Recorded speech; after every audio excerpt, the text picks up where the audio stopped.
12 dias de clamor para 12 meses de bênçãos. Olá, pastor César Cavalcante por aqui, e hoje foi a minha vez de contribuir com os 12 dias aqui na Pleno em Cristo, a convite do apóstolo Rodrigo Salgado, e nos próximos dias, com certeza, tem muito mais de Deus para a tua vida.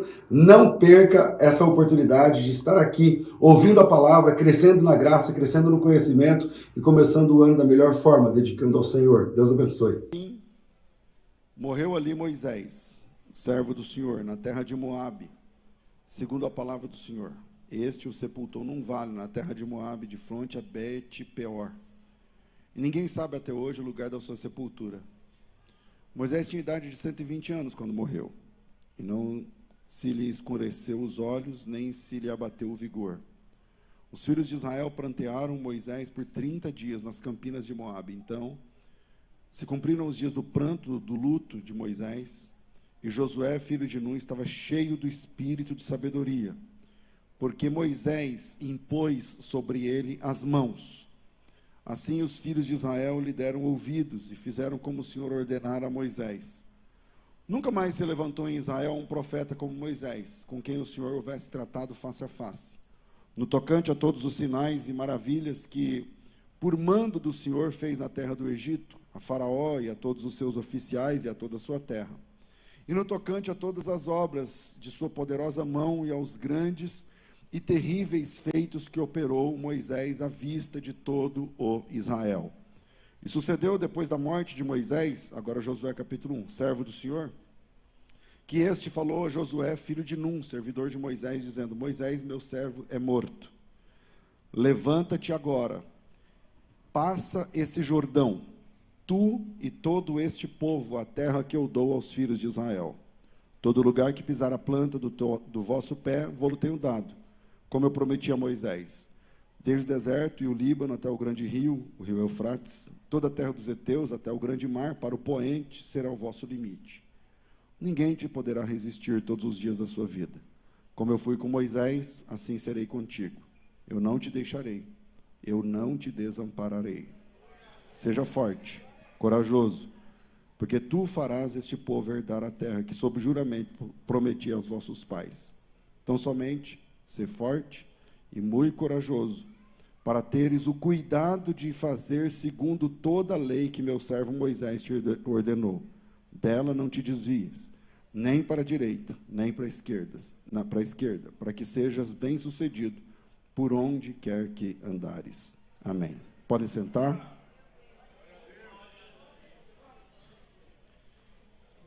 Presta bastante atenção.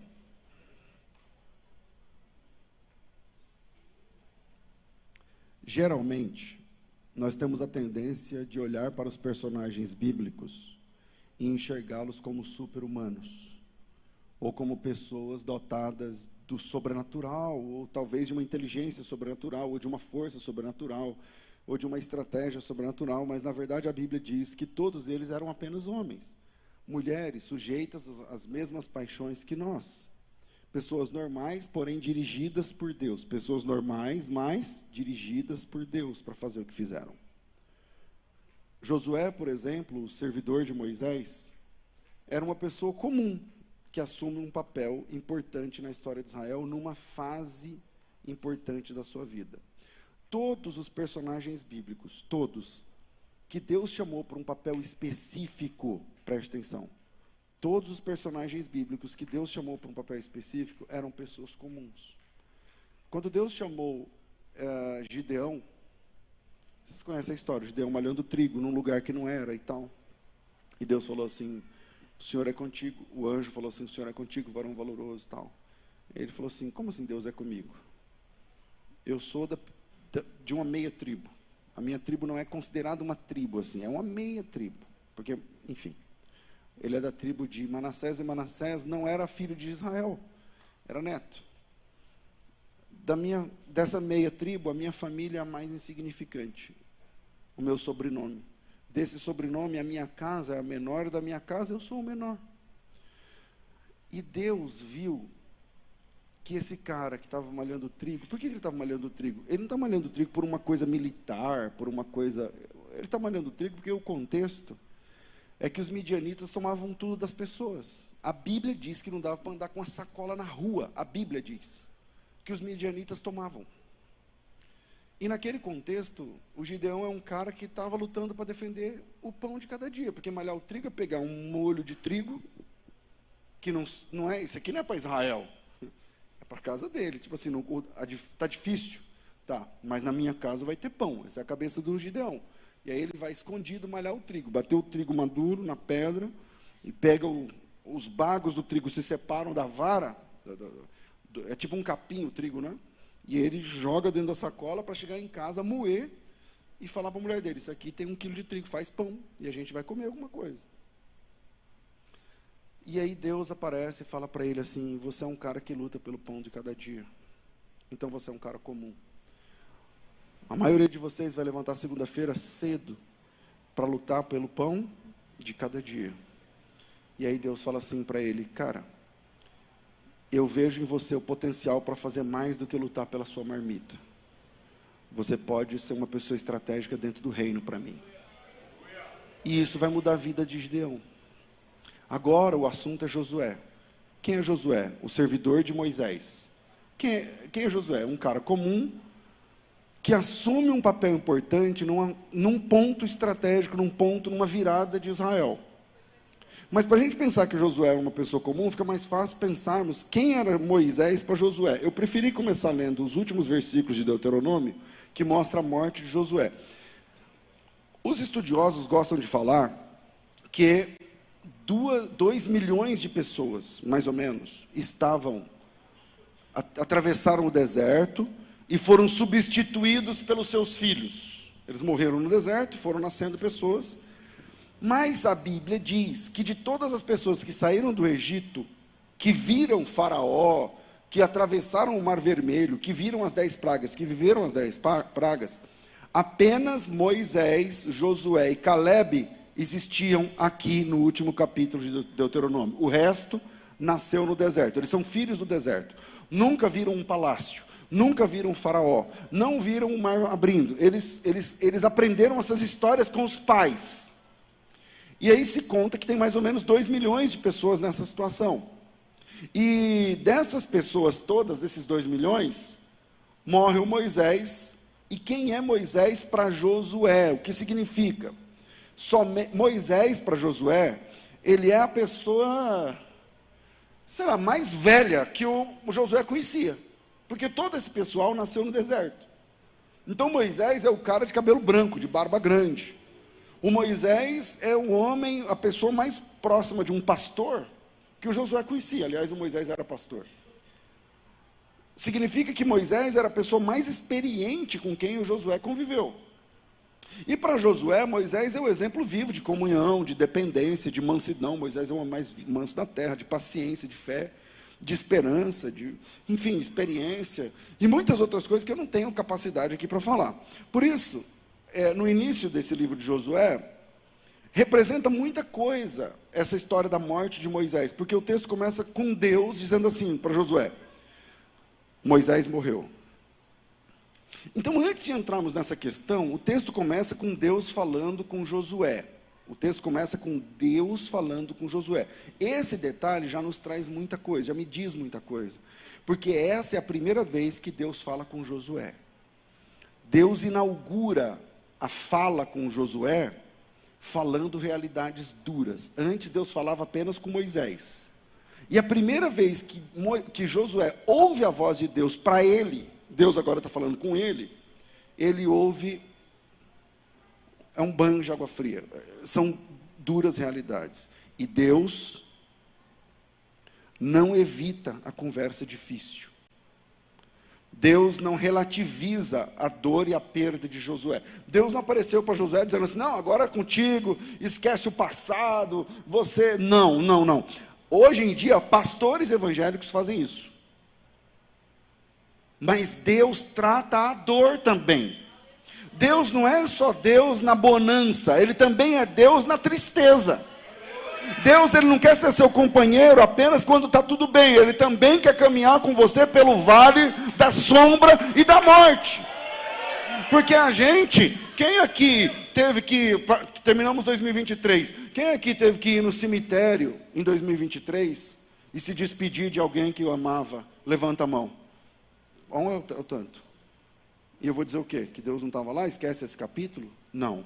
Deus inaugura a sua comunhão com Josué com uma conversa difícil, sem relativizar a dor. Deus não tangiversou com Josué, ele não foge pela tangente. Deus escolheu a conversa cara a cara para tratar com Josué, porque a partir daquele dia Josué precisava amadurecer. E é claro que todos passam dificuldades na vida. Você está aqui ouvindo essa palavra, vamos dizer que você seja... deixa eu falar aqui com os jovens, os solteiros que moram com os pais que estão aqui agora. Você é jovem. Eu tenho certeza que você pode subir agora aqui e relatar alguma dificuldade que vocês já passaram na sua casa. E todas elas são verdadeiras. Mas deixa eu dizer uma coisa. A dificuldade verdadeira que você relatar é multiplicada por 10. Se a sua mãe ou o seu pai subir aqui para contar. Você não sabe tudo. Você não sabe tudo. Porque eles são os responsáveis por você. Você tem uma história triste sobre falta de dinheiro? Saiba que teu pai e tua mãe não te contaram tudo, cara. Porque a gente que é pai é assim. Você tem uma história triste sobre a separação dos seus pais? Saiba que não te contaram nem a metade da história só para pularem esse seu sofrimento. Mas quando você assume seu papel, fala assim, ó, assumir meu papel. Porque é essa conversa de Deus com Josué. Chegou a sua vez de assumir o seu papel. É isso que Deus vai falar. A primeira conversa de Deus com Josué é essa. O Moisés morreu, conversa difícil. A pessoa em quem você mais confiava morreu. A pessoa em que o seu conselheiro acabou. A pessoa em quem você se encostava acabou. A pessoa em que você mais confiava acabou. A pessoa mais sábia que você já viu na sua vida, que foi seu professor, morreu. A pessoa em quem você confiava há 40 anos passou. E Deus está chamando Josué para assumir o seu papel no contexto histórico. Então Josué precisa lidar com conversas difíceis. E Deus começa com a notícia da morte de Moisés. Essa fala significa muito para Josué. Seu mentor está morto. A pessoa em que você confiava morreu. Veja bem, mesmo sendo uma época difícil, havia um certo conforto em não estar no comando. Deixa eu dar uma dica para você. Quando Moisés morreu, o povo estava nas montanhas de Moabe, ali acampado no sopé das montanhas de Moabe. E as montanhas de Moabe ficam perto do Rio Jordão, mas do lado de lá, do oriental. E a tal da terra prometida é do Jordão para trás. E a primeira cidade era Jericó. Mas Jericó era uma cidade gigante. O apóstolo já esteve lá algumas vezes. Quando você entra em Jericó, tem uma placa assim: bem-vindo à cidade mais antiga do mundo. A cidade que tem 10 mil anos. Está escrito na placa. Eu não sei se tem 10 mil anos, mas está escrito na placa. E essa cidade era uma cidade que tinha rei, tinha exército, tinha tudo isso. E Moisés não tinha nada disso. Então, atravessar o Jordão e enfrentar essa encrenca era um BO muito grande. Então, havia um certo conforto em não estar no comando. E o Josué não estava no comando. Aí Moisés morreu. E a primeira conversa que Deus tem com Josué é destruindo essa base. O Moisés morreu, sua base acabou, e agora é comigo. E agora você tem que assumir o seu papel. Deus está sendo mal por fazer isso? Não. Deus estava fazendo isso porque Josué precisava assumir o seu papel no contexto que ele foi colocado. Quantos filhinhos de mamãe com 40 anos que a mãe tem que fazer o prato de comida e colocar no prato dele, entregar para ele? Não assumiu o seu papel no contexto em que você foi plantado. Deus estava fazendo isso para que Josué saísse do papel de coadjuvante e assumisse o papel principal. Amém, irmãos? Eu vou deixar 3 pontos para a gente pensar nesse texto. Primeiro, o seu histórico. Pensa só em você e o seu histórico. O seu histórico não pode te impedir de assumir seu papel na história. O seu histórico não pode impedir você de assumir o seu papel na história. Precisamos falar uma coisa interessante. As coisas que você considera como experiências Eu tenho experiência, já passei por isso, eu já vi aquilo. Às vezes podem até atrapalhar quando Deus chama você para algo novo. Para algo novo, para o novo.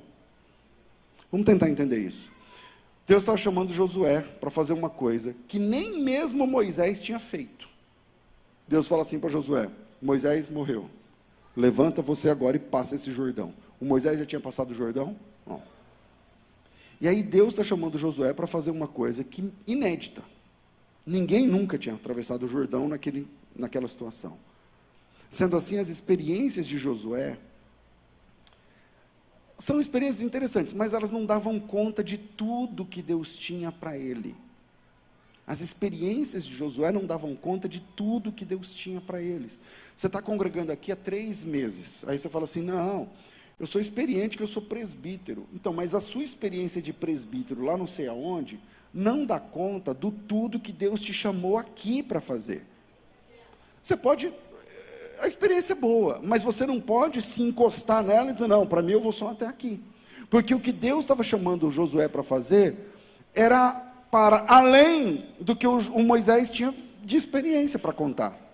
Qual a experiência empírica de Josué? Isso é, pessoal de Josué. A experiência pessoal de Josué era escravidão no Egito, era 40 anos no deserto, era aturar a reclamação do pessoal por causa de comida, a prevaricação do povo por causa do pecado, lutas, incertezas, e amanhã? E será que tem comida? E será que tem água? Essa é a experiência de Josué. Essa é a experiência que Josué tinha até então. Era tudo que o Josué trazia no seu backstage, na sua experiência pessoal, para assumir o papel que Deus melhorando o português, que ele assumisse. E essa, meu irmão, é a vida. Quem aqui é pai? Levanta a mão. Beleza. Quem aqui é mãe? Levanta a mão. Ok. Que experiência você tinha para ser pai ou mãe? Nenhuma. Nenhuma. Sabe quem ensinou você a ser pai? Seu filho. Sua filha. Com ela ou com ele, você aprendeu a ser pai. Se você aprendeu direito ou não, ela que pode dizer. Ele que pode falar. Que experiência você tinha ou você tem quando você empreendeu para ser dono, para ser patrão? Nenhuma. Por isso você já fez coisa. Quem aqui tem um CNPJ para chamar de seu? Levanta a mão. Beleza. Desses que levantaram a mão, quem já errou na administração? Levanta a mão. É praticamente o mesmo tanto. Por quê? Porque você não tem experiência. O que pessoas sem experiência podem oferecer? Presta atenção. Muito. Muito. Pessoas sem experiência podem oferecer muito. Porque no RH do céu, experiência não é um requisito. Deus, Ele nunca chamou alguém baseado na experiência que a pessoa tinha. É sempre o novo, você pode oferecer muito. E Deus está ali adestrando Josué para ser um líder que vai fazer o que ninguém nunca havia feito, muito menos Moisés. E Deus não estava pedindo experiências anteriores. Deus não requer de nós experiência comprovada. Deus não requer de você experiência pessoal empírica. A única experiência que Deus espera de nós é com Ele. Se você tem experiência com Ele, dá para trabalhar. Por exemplo, você não precisa ter nascido num berço privilegiado. Esses dias eu vi no Instagram que o apóstolo batizou sua mãe. Faz quanto tempo isso? 2 meses. Então ele não aprendeu a ser crente com a mãe dele. A mãe dele está aprendendo a ser crente com ele. Vê se você pega o que eu quero dizer. Você não precisa ter nascido num berço privilegiado. Você não precisa ter os maiores exemplos em casa sobre fé para você ser uma mulher ou um homem de fé. Você não precisa ter um pai ou uma mãe com experiências profundas com Deus para que você tenha experiências profundas com Deus. Vamos descer mais um degrau. Você pode ter nascido num lar que não tem nada a ver com Deus. Eu não estou dizendo que você não pode amar esse lar, ou sua mãe, ou seu pai, está tudo bem, ama o velhinho lá, está tudo certo. O que eu estou dizendo é que você pode ter nascido num lar que não tem absolutamente nada a ver com Deus. É o meu caso. Você pode ter crescido ouvindo qualquer coisa menos palavra de Deus. Você pode ter crescido ouvindo palavrões dentro da sua casa. Pode ser que eu esteja falando hoje com alguém que aprendeu os primeiros palavrões com seu pai, com a sua mãe, não na rua. Você pode ter sido xingada pela sua mãe. Você não vai dar certo, você é isso, você é um vagabundo, você é não sei o quê. Pode ser que tem alguém aqui ouvindo essa palavra, que cresceu ouvindo, sendo amaldiçoado pela sua mãe, pelo seu pai, desgraçado, miserável, não sei o quê, maldito. Pode ser que você tenha lembranças da sua casa, não de culto doméstico, e não de culto online, como tem gente agora no culto online, mas pode ser que você tenha lembrança da sua casa, de gritarias, de briga, de tapa em mesa, de portas batendo, de bebida, de gente bêbada, de brigas, de vergonha dos vizinhos. Pode ser que a sua história contenha parentes próximos na cadeia, teu tio, teu irmão, teu primo, teu pai, sei lá. Mas deixa eu dizer uma coisa importante sobre isso. Você não pode escolher seus pais, mas você pode escolher seus mentores. Você não pode escolher seu início, mas você pode escolher seu final. Você não pode escolher suas origens, mas você pode escolher seus exemplos. E talvez seja por isso que você está aqui hoje. E talvez seja você o responsável ou a responsável de levar a luz do Evangelho para aquela casa. Deixa eu mostrar se isso é uma verdade para a tua vida. Deixa eu mostrar um versículo para você, que está lá em João capítulo 3, versículo 6. Diz assim, palavras de Jesus: o que é nascido da carne é carne, mas o que é nascido do Espírito é Espírito. Em outras palavras, Jesus está dizendo o seguinte: tudo que é carne, você herdou do seu pai e da sua mãe, mas espiritualmente, o que você herda vem do Espírito. O que Jesus está falando nesse texto é o seguinte: você pode ter herdado da sua mãe o cabelo, o jeito do cabelo. Você pode ter herdado do teu pai o teu nariz, a tua boca, a cor da tua pele. Você pode ter herdado do teu pai o biotipo, a sua altura, o seu peso, ou coisa que o valha. Mas as características espirituais vêm de Deus. Então, primeiro de três, o seu histórico não pode te impedir de assumir o seu papel na história. O seu histórico não pode impedir você de assumir o seu papel na história. Tem um texto, eu acho que é primeiro livro dos Reis, deixa eu achar aqui.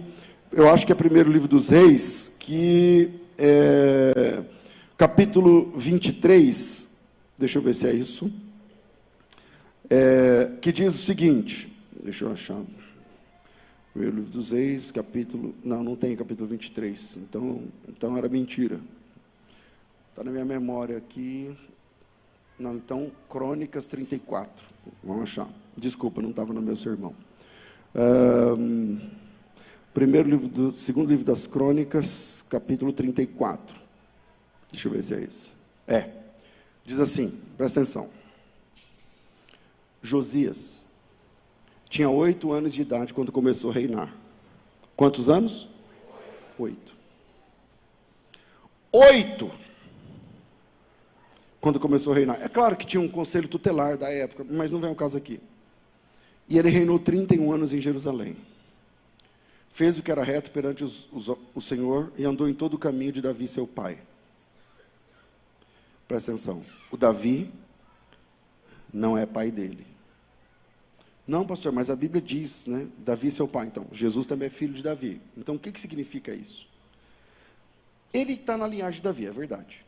Mas o Davi não é o pai dele, nem o avô, nem o bisavô, nem o tataravô. O Davi está na linha dele, mas é uma linha distante. Distante. E por que a Bíblia diz que ele andou em todo o caminho de Davi, seu pai, e não no caminho do pai dele original? Quem é o pai desse cara? O pai desse cara chama Amon. E Amon era um delinquente, que tinha uma gangue, que assumiu o trono de Israel e zombava da fé das pessoas.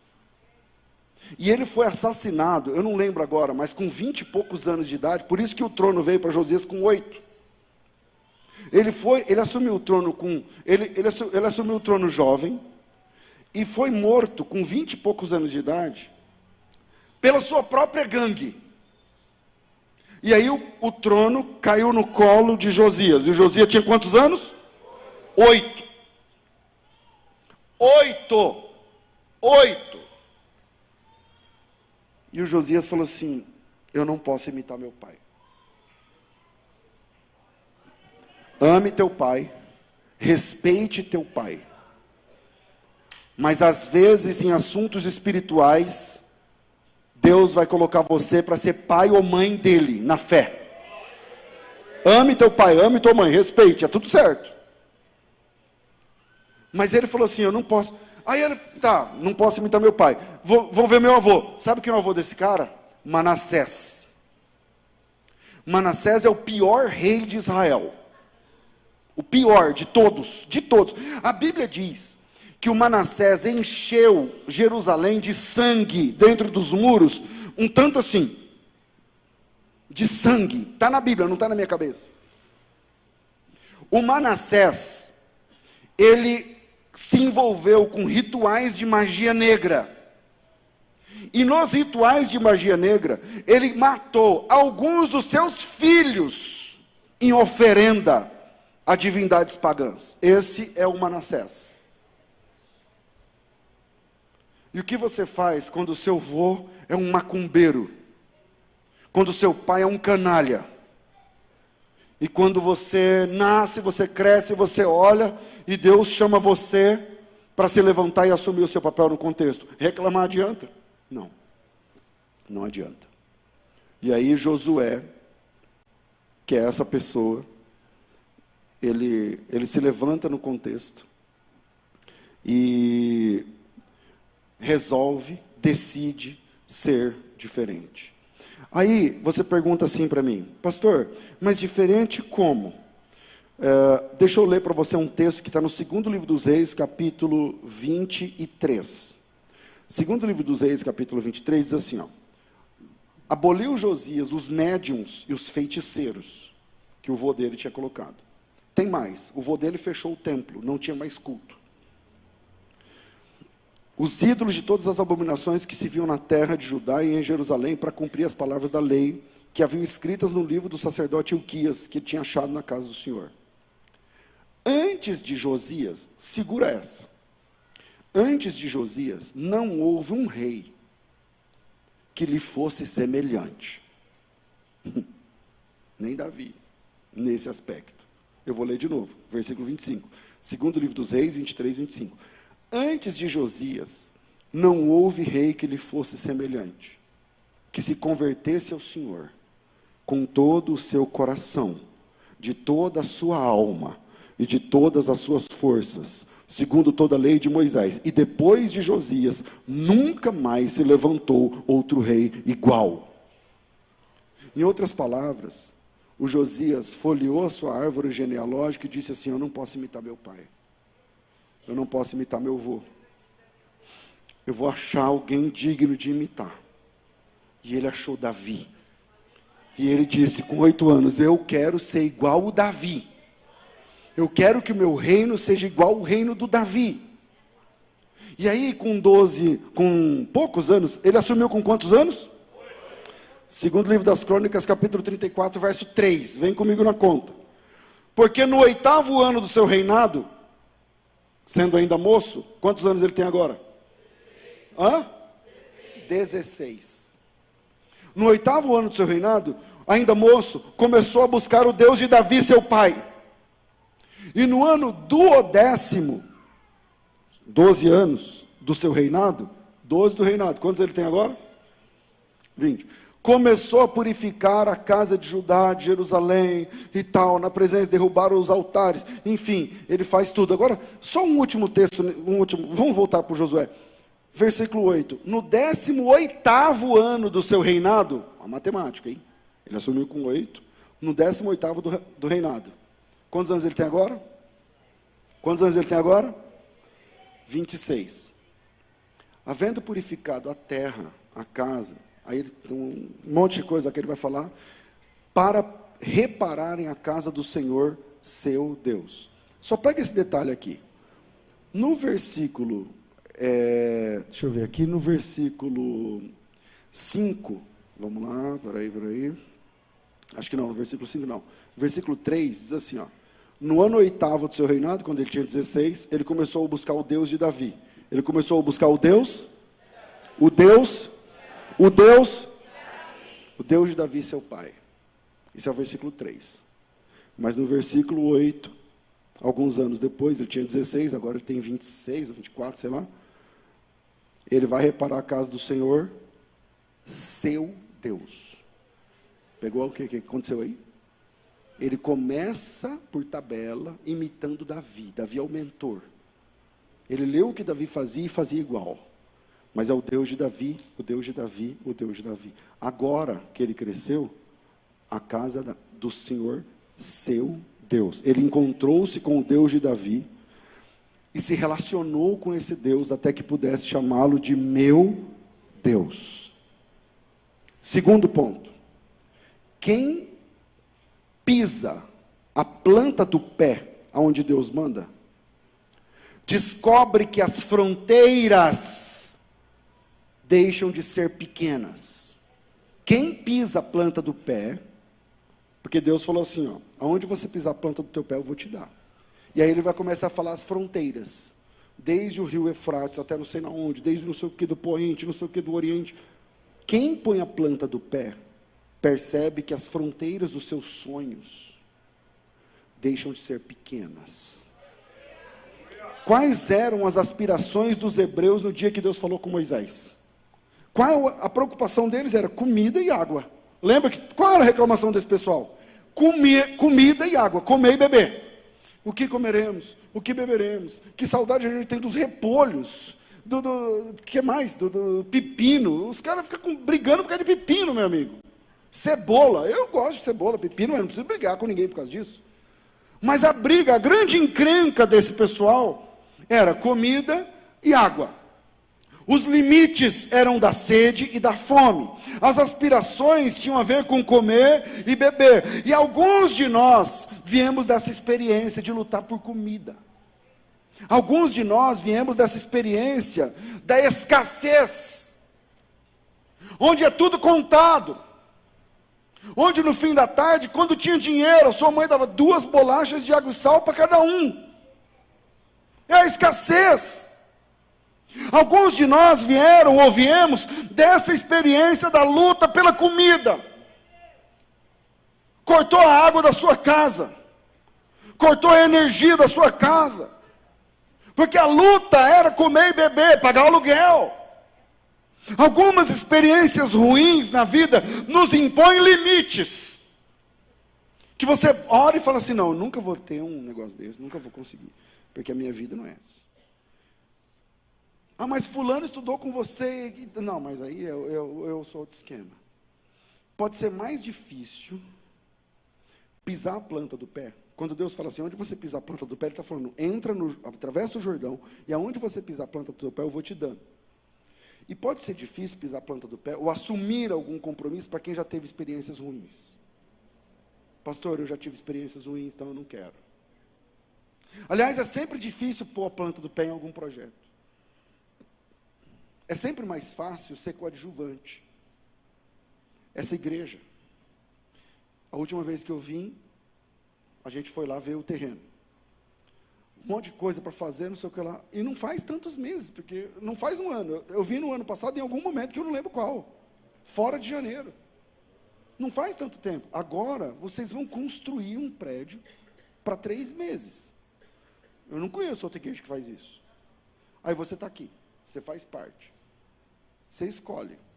Você pode ser só um rostinho a mais nesse projeto, ou Deus pode levantar você poderosamente. Mas o momento é agora. Não é o ano que vem, é agora. Pode ser mais difícil pisar a planta do pé, assumir algum compromisso para quem já teve experiências ruins em algum ponto da vida. Aliás, é sempre difícil pisar a planta do pé em algum projeto, seja ele qualquer. É sempre difícil dar um primeiro passo no terreno desconhecido. É sempre difícil conquistar alguma coisa. Hoje a gente vive uma época da mídia social. Você tem um projeto, aí você tem que pôr a cara, tem que fazer live, tem que colocar foto, tem que não sei o quê. E as pessoas que dizem que gostam de você, não te ajudam. Então não espera isso. Ninguém sabe como é difícil abrir uma live e falar para ninguém. Ninguém sabe como é difícil postar e receber risadinha. Ah, que legal, hein? Agora você tem um salão, hein? Não sei o quê e tal, tudo mais. Só você sabe o quanto dói. Só você sabe o quanto é difícil. Empreender, sonhar, virar à noite, pegar o caderno, escrever lá no caderno, Senhor, mas será que eu vou conseguir? Será que é difícil? É difícil pôr a planta do pé no terreno desconhecido que ainda não é teu, é difícil. É difícil conquistar, não é fácil conquistar, por isso não é para todo mundo. E esse era o chamado de Deus para Josué, conquistar colocando a planta do pé aonde ninguém da geração dele tinha pisado ainda. E esse era o chamado de Josué, pisar onde ninguém havia pisado. Podemos falar em coisas ou situações que você precisa colocar a planta do teu pé? Pensa no teu negócio, do que você vive. E aonde você precisa pisar a planta do teu pé que você não pisou ainda e está enrolando. Porque antes de empreender no CNPJ, na pessoa jurídica, você tem que empreender na pessoa física. A sua cabeça, primeiro. E depois o que Deus colocar para você cuidar. Primeiro é você. E se você esperar mãe, sogro, cunhada, primo, não sei o que lá, marido, mulher, filho, que se interesse pelo que Deus colocou no seu coração, sabe quando você vai fazer isso? Nunca. Nunca. E eu estou falando que o que eu estou falando aqui pode servir para o teu negócio, para o teu ministério, para o teu regime, sei lá, cara, para o teu casamento, para o teu relacionamento, para os teus filhos, teu casamento que nunca marca, nunca dá, tantas outras coisas, seja o que for, o princípio é o mesmo. O princípio é o mesmo. Quem pisa os pés no novo, experimenta uma realidade. E sabe qual é essa realidade? As fronteiras deixam de ser pequenas. Deus tinha falado para Moisés sobre a terra prometida, e o Moisés sabia como é que era o negócio da terra prometida, estava tudo certo.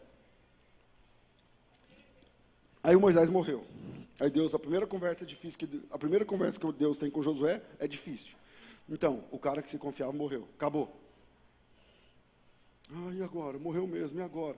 Ele era a pessoa que mais me conhecia. Ah, é verdade, ele falava com o Senhor, face a face. Ele era o homem mais manso da terra, é verdade. Eu nunca vi um homem como ele. Ele era o homem mais sábio, é verdade. Eu nunca vi um homem mais velho, mais sábio do que Moisés. Ele era o cara, é verdade. Ele escreveu a Bíblia, é verdade. É verdade. Dá para comparar Moisés com Josué? A resposta é não. E aí vem Deus e fala assim: mas eu tenho uma palavra para te falar. Ah, é? Qual é? Levanta você e atravessa esse Jordão. E você vai fazer uma coisa que o Moisés não fez. Você vai fazer os meus filhos herdarem a terra que eu prometi a eles. Aonde você pisar a planta do teu pé é novo. E aonde você pisar a planta do teu pé, eu me comprometo a te dar. Anota aí os limites. E aí ele começou a anotar os limites eram gigantescos. O Josué nunca tinha. Os caras brigavam pela marmita. E agora ele está falando de milhares de quilômetros quadrados, de nações, de território, de um território que era possível cultivar de leite a mel. Porque para ter leite é uma vegetação e mel é outra. Uma terra cheia de possibilidades. Quem pisa o pé onde Deus mandou, que é novo, experimenta uma coisa: as fronteiras dos nossos sonhos deixam de ser pequenas. Quando você resolve empreender, por exemplo, é muito engraçado, porque é muito engraçado, todo mundo começa pequeno, né? Então, as suas contas, os seus boletos, um homem sabe que é adulto quando ele tem boletos para pagar. E aí os seus boletos, geralmente, gira em torno de centenas de reais. Tem boleto de 400, de 600, 700, o do aluguel mais salgadinho um pouco, tudo bem. No máximo, alguns milhares de reais, 1.500, 2.000, beleza. Aí, quando você vai colocando o pé, obedecendo a Deus, você descobre, por exemplo, que existem boletos maiores. E aí você começa a abraçar boletos, cara, da casa de dezenas de milhares de reais. Tipo, 50 mil, 70 mil. Aí talvez eu estou falando números agora que para você não faz sentido algum. Como assim, pastor? Um boleto de 70 mil? Quando essa igreja aqui começou, faz quantos anos? 20. De quanto eram os boletos? 350 reais. E agora? É assim, ó. Olha aqui para mim. Quem põe o pé, quem pisa a planta do pé, automaticamente descobre que a fronteira deixa de ser pequena. Deixa de ser pequena. Aí você fala assim, pastor, mas você está falando de aumento do valor dos boletos. Mas é porque Deus está te dando mais condições. Quanto você paga de aluguel no seu negócio? Eu pago 3 mil. Então, se você pagasse 60, não, misericórdia. Não, é porque o faturamento é outro. São patamares diferentes. E conforme você vai colocando a planta do pé, agora, é sob a direção de Deus, não estou falando para você fazer loucura. Quem mandou Josué colocar a planta do pé? Deus. Veja que, se você está lidando com isso, é porque as fronteiras já não são mais as mesmas. Quando você pisa a planta do pé, as fronteiras dos seus sonhos deixam de ser medíocres, deixam de ser pequenas. Eu vinha falando isso no carro, dos valores que a gente paga na empresa hoje, do número de funcionários, do faturamento, de não sei o quê. É a vida. Deus está te dando um ano novo. Um ano que Ele não deu para a pessoa que você foi chorar no velório, quando eu perguntei agora há pouco. Deus está te dando um ano novo. Algumas pessoas começaram esse dia, tomaram café, riram, almoçaram e não chegaram a esse horário porque morreram. Algumas pessoas começaram esse dia, almoçaram, jantaram e não chegaram até 21h32, que é agora, porque morreram. E Deus está te dando um ano novo. Onde você precisa pôr a planta do teu pé? É empreender? Aonde? É arrumar seu casamento? É se posicionar ministerialmente? Pô, é muito legal estar aqui, porque o apóstolo é um grande pregador. Cara, esse cara prega uns textos que eu fico ouvindo, eu fico falando, caramba, que profundidade naquela palavra. Especialmente textos dos reis, enfim. Então é muito confortável estar aqui, porque você está escondido. Você vem, come a palavra, vai embora para sua casa, mas é só isso que Deus quer de você?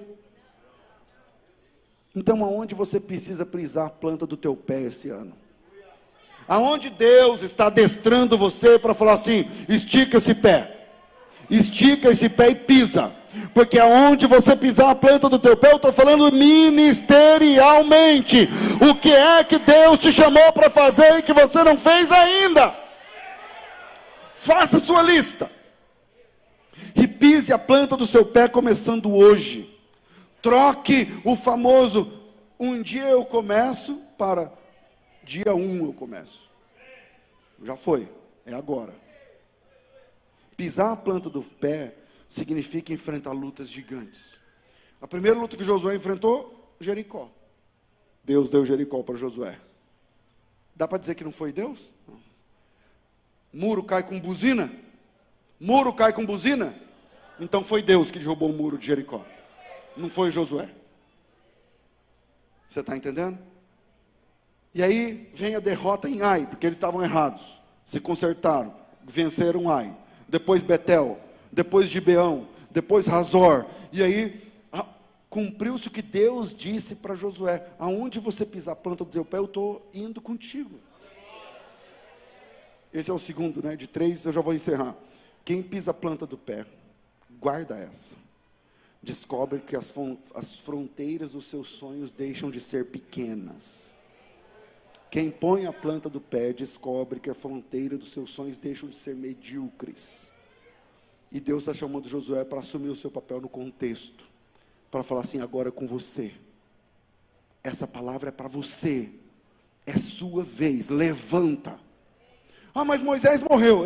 Morreu, doeu, é uma perda, é uma dor, é um problema.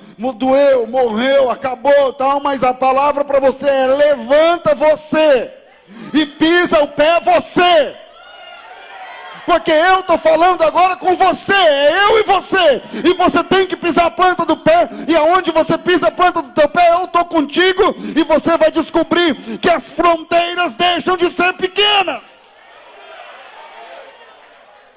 Terceiro, e a gente encerra. Tão importante quanto pisar é também definir onde deixar de pisar. Tão importante como pisar a planta do pé é decidir onde deixar de pisar.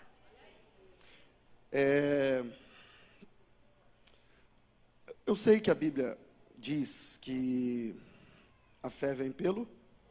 A fé vem pelo? Ok. Mas deixa eu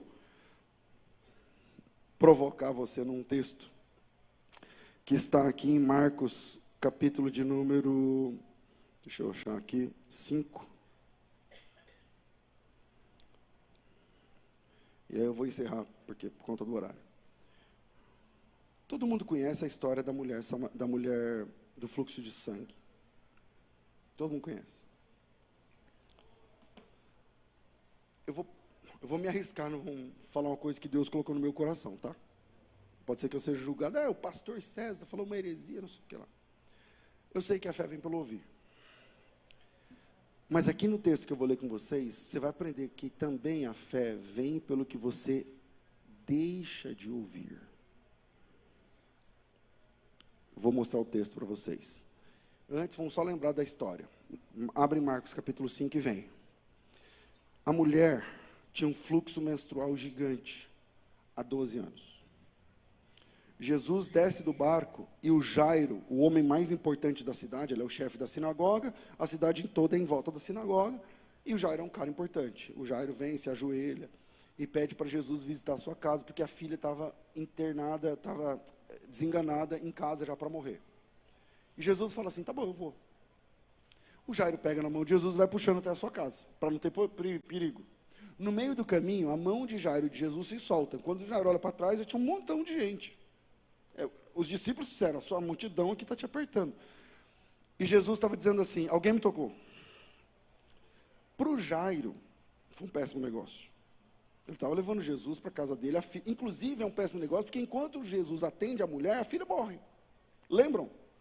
Chegam os obreiros lá do Jairo e falam assim: não precisa mais do mestre, a menina não. Ela entrou em óbito. Fim, acabou. E aí Jesus vai tratar, nesse ínterim, ele vai tratar da mulher do fluxo de sangue. A Bíblia diz que a mulher do fluxo de sangue havia gastado todo o seu dinheiro com os médicos. Só que a mulher, por ter um fluxo menstrual contínuo, ela era imunda, impura.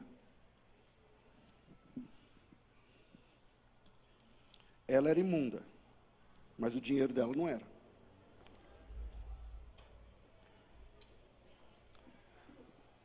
Ninguém podia tocar nela. Mas no dinheiro, os caras recebiam. Essa mesma história é contada em Mateus e em Lucas, além de Marcos. O Lucas era médico. Eu não sei se naquela época havia algum tipo de acerto, porque hoje, um médico não pode falar mal do outro. é uma resolução do CRM, do Conselho de Medicina. Ele muda seu remédio sem falar mal do cara, porque ele pode ser representado. Eu não sei se naquela época já tinha isso, mas o Lucas não fala mal dos médicos. Ele só fala, né? Ela investiu seus haveres, não tendo conseguido, não sei o que lá. Eu não sei se isso é porque ele era médico, mas o Marcos não economiza ao falar. Ele fala o seguinte, Marcos capítulo 5, versículo de número 25. Uma certa mulher que havia 12 anos já havia sofrendo de uma hemorragia, muito padeceu na mão de vários médicos, tendo despendido tudo quanto possuía, sem contudo se aproveitar, pelo contrário, indo a pior. Essa mulher investiu pesado em homens que nem mesmo tocavam nela, porque ela era imunda. Mas ela era imunda. E o dinheiro? O dinheiro não. O dinheiro dela é bem-vindo, mas ela não. Você está entendendo? Essa dor, cara, é pior. É pior. Porque pessoas que deviam ajudar, deixaram essa mulher pior. Eu falei agora há pouco de dores de quem empreende. Desculpe se você não empreende, talvez aí essa parte não é para você e está tudo bem. Mas dói muito quando só você tem um sonho e as pessoas que deviam te apoiar não te ajudam. Na conversa te ajudam, mas na prática não. E aí Jesus chega e vai tratá-la da mulher e tal, tudo mais. Jesus cura a mulher, vamos para o finalmente. Quando Jesus cura a mulher, o Jairo está aflito, olhando no relógio o tempo todo, porque a menina do Jairo estava morrendo. E aí Jesus está lá gastando tempo com a mulher do fluxo de sangue. E ela era magrinha, magérrima. Ela tem um fluxo, ela perde sangue há 12 anos. Essa mulher era pálida, ela era anêmica. Essa mulher tinha problemas com o fígado. Essa mulher era ossuda. Essa mulher era feia. Essa mulher, ela estava doente há 12 anos. Mirrada há 12 anos. Se você abraçasse essa mulher, você sentia as pontas dos ossos. E Jesus está ali curando a mulher. Filha, tua fé te salvou, não sei o que lá, beleza. Enquanto Jesus está curando, versículo 35, falava ele ainda, quando chegaram alguns da casa da sinagoga, e disseram, tua filha morreu, pro Jairo, tua filha morreu. Por que incomodas o mestre? Ou seja, acabou. Pensa no Jairo, que estava 2 quarteirões de casa, talvez. Ele sentou na calçada, na sarjeta. Isso eu pensando, não está na Bíblia. E enfiou o rosto no meio das mãos. E pensou, acabou. A menina tinha 12 anos. Pensa uma filha adolescente morrendo assim. Por quê? Porque disseram assim, por que você está procurando Jesus? Olha só, por que você está procurando Jesus? Não adianta mais. Acabou. Agora veja a aula que Jesus vai dar para mim e para você. Verso 36. Eu disse assim, a fé vem pelo ouvir, é verdade. Mas às vezes a fé também vem pelo que você deixa de ouvir. Versículo 36.